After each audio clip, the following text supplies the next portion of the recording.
Cela étant dit, on en vient aux questions orales et aux vœux. La première question orale porte sur la friche Pont-Lonceau. Elle est posée par Philippe Durand.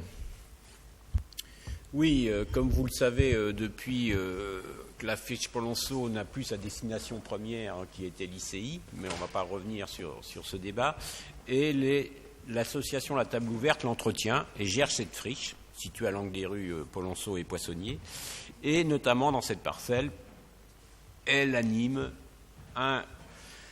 des jardins potagers, un poulailler, des choses, etc., comme ça, qui nécessitent une arrivée d'eau.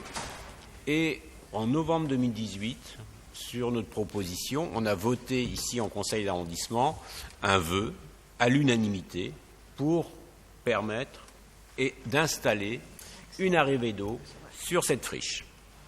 À l'heure actuelle, il n'y a pas d'arrivée d'eau. Donc la question est toute simple.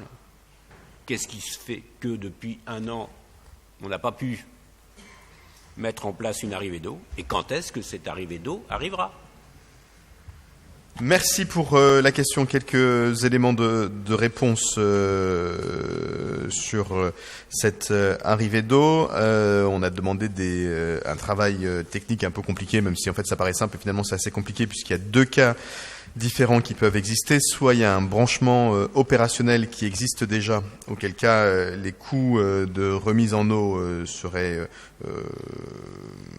absorbables. Alors après, il faudra trouver les modalités, parce que je rappelle que la mairie d'arrondissement ne peut pas donner de subvention à une association. Or, c'est bien l'association qui prendrait à sa charge l'eau et donc forcément aussi le coût du rétablissement. Si les branchements n'étaient pas opérationnels, on est sur des délais, mais surtout sur des coûts qui sont quand même complètement différents pour une opération temporaire.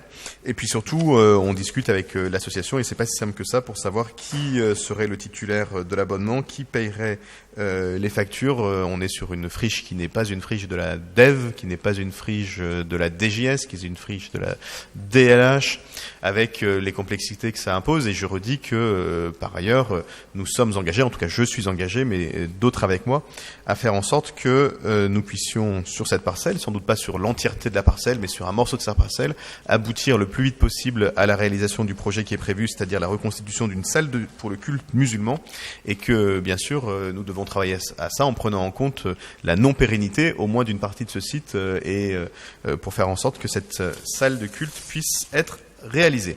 En tout cas, on n'avance pas du tout assez vite à mon goût, je le partage cet avis. Ça a l'air simple, mais c'est pas si simple que ça, et j'espère que nous aboutirons, mais je ne pas de garantie, parce que sur ces sujets, on sait que ça peut traîner assez longtemps. Merci beaucoup en tout cas à Philippe Durand.